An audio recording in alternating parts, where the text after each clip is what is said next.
The market is very split about what is going to happen next for Bitcoin. A huge move to the upside, a huge crash to the downside. In this video, I'm going to show you a clip from 2018, a clip of me in 2018 that contains one of the biggest lessons that I've learned to date in crypto and how I think we should apply it to Bitcoin today.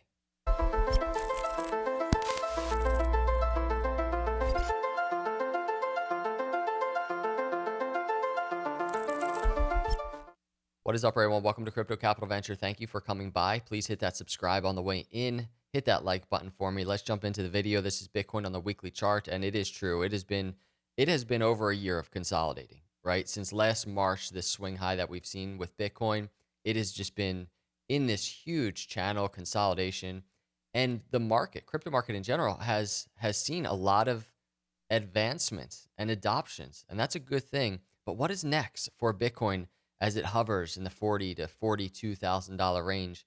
I want to really discuss this, and really the foundation of this video is to be very careful right now, and I want to show you exactly why to be very careful right now. And it's okay. It's okay to be careful. It's okay to be bullish on Bitcoin even now in an environment where we say it could go down. But I just want to really dive into something. And I want to start here. This is Plan C on Twitter.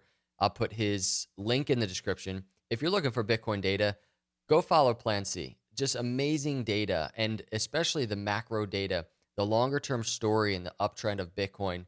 So much of these data points Plan C covers, he talks about. And so he tweeted this yesterday. He said 41,500 is the new $3,300 Bitcoin. And my first thought was like, all right, this is pretty cool data, right? But my first thought was, and I tweeted it, feels like the new $6,000. And I want to explain that. And this data in general is interesting data that could potentially show that a bottom is in for Bitcoin, but it doesn't take me away from my thought that 41,500 and where Bitcoin is right now feels like $6,000, and I want to discuss why that is. So let's look at Bitcoin at $6,000, and this is the range that I'm talking about. The $6,000 just range that Bitcoin was in for a very long time, and this is a daily chart before, and this was before the crash down to the bear market low of 2018. Now, this is where we're getting close to the lesson, and this is where I think we can all just gather a lot of valuable information, a lot of foresight, a lot of caution that is necessary in these crypto environments. Even in an environment where Bitcoin's going to just explode to the upside, right? Boom, to the upside. That would be awesome. But where it is right now, let's look at it. And I want to start here. This is me covering Bitcoin, October 31st, 2018.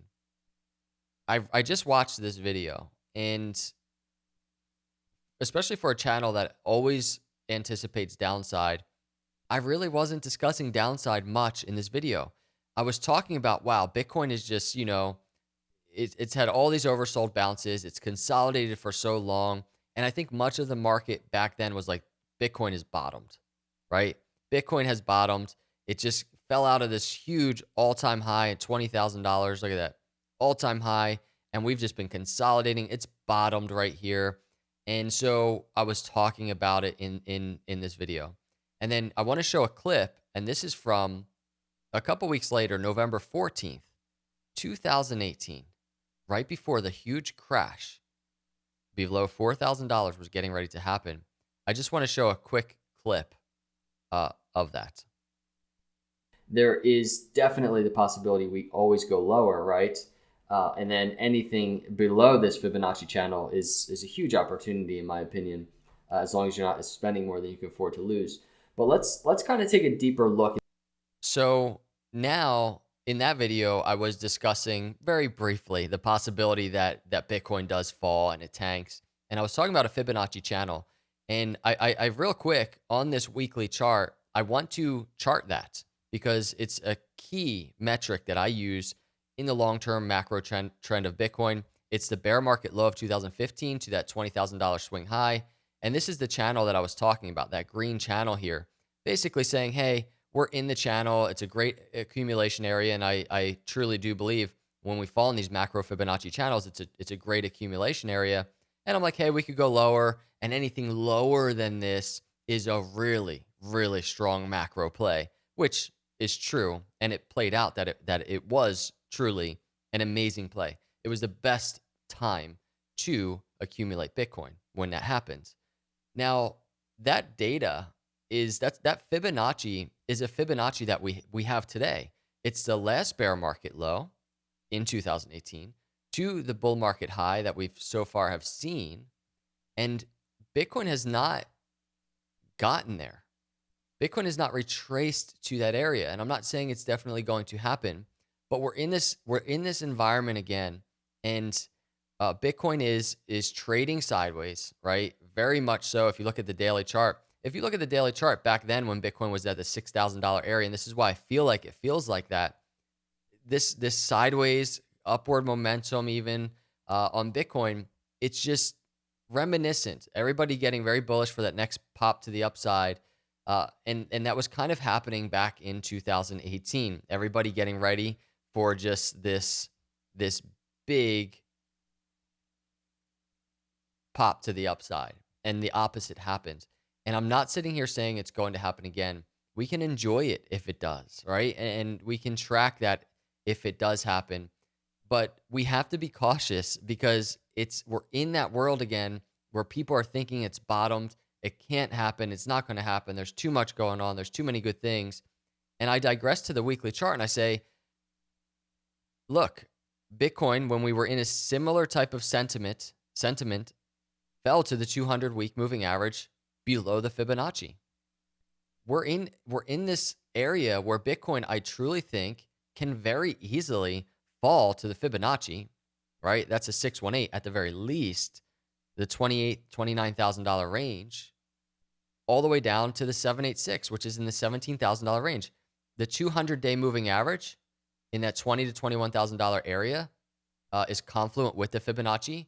It's such a possibility. In my view, it is just as much a possibility as a breakout to new all-time highs. And that's why we have to really figure out our risk tolerance in these environments that Bitcoin is trading right now, because anything can happen. No matter what the data is saying, anything can happen. And the other thing I should throw out there, and I'm not trying to do a bearish video here at all. I'm extremely long-term bullish on Bitcoin and crypto, but this 20-week moving average cross below the 50-week moving average happened. And that's something that happened all the way back in that last bear market that we entered. And we have to pay attention to that, right? Because it almost happened back here, and we were going to keep an eye to see what happened. Thankfully, Bitcoin turned around and we got that break back to the upside, but it has happened now. And just a month ago, it happened. And right now, Bitcoin at this very weekly candle is seeing resistance below the 20-week moving average. Be careful, everybody, is all I'm saying. And I'm not just saying with Bitcoin, I'm just saying the crypto market in general. I cover so much Bitcoin because it is the leading indicator. We know altcoins follow Bitcoin in the general scheme of things. I think altcoins are more parabolic to the upside and more drastically aggressive to the downside. But Bitcoin is a great roadmap, and that's why I cover Bitcoin so much. It's a great roadmap for crypto markets in general. But what I'm saying, everybody, is be careful. I don't know how else to say it. I'm so bullish on Bitcoin. I'm so bullish on crypto. But looking back at my video in 2018, and I've always been cautious. I've always, never financial advice. But I do, looking back in hindsight, wish I would have talked a little bit more about downside. I mentioned it in this video. Hey, this channel here, the Fibonacci channel, anything below that is a great buy zone. But in my mind, I was like, I don't think that's going to happen. I don't think Bitcoin's falling any further, right? Not after this consolidation that we've just seen. I don't think it's going to happen. And I don't want to make that same mistake again where I'm just like, I don't think it's going to happen. This consolidation that we've seen, even in the last year, over a year, the consolidation that we've seen, I don't think Bitcoin's falling. I think the next move is up, right? Maybe I do think that, but I don't want to make the mistake of not talking enough about downside as well, because the data on the charts and from historical scenarios is the downside is a wide open uh fair playing field for Bitcoin. And I don't think many people are going to see this video, but for those of you that do, I hope it's some valuable data just to keep in mind, keep in the back of your head as we go through these markets. At the end of the day, on this weekly chart, I do want to see the weekly uh, Bitcoin close above this weekly candle. It's so close, just above $42,000, that 20-week moving average. I want to see it close above the 50-week moving average, just around $45,000. It's got a little bit of a ways to go, right? Just like a 10% move or so, but it's got a little ways to go. I want to see that move. Time will tell all of this. I wanted to share this with you because this has been my experience thus far in crypto. And I think we should just be cautious is all I'm saying. And we'll win. We'll win in the long run. I really think so. This is an uptrend. And again, with all this being said, if Bitcoin did fall, for me, this is a huge signal of opportunity for crypto. A lot of people out there think they got in too late. If something like this happened, this is a huge opportunity. I'm not just talking about Bitcoin. I'm talking about with altcoins, your favorite altcoins, and what's going on in crypto right now. This would be insane anywhere in this area. But time will tell. Let's see. I appreciate all of you. Hit the subscribe and like. I'll see you in the next video. God bless.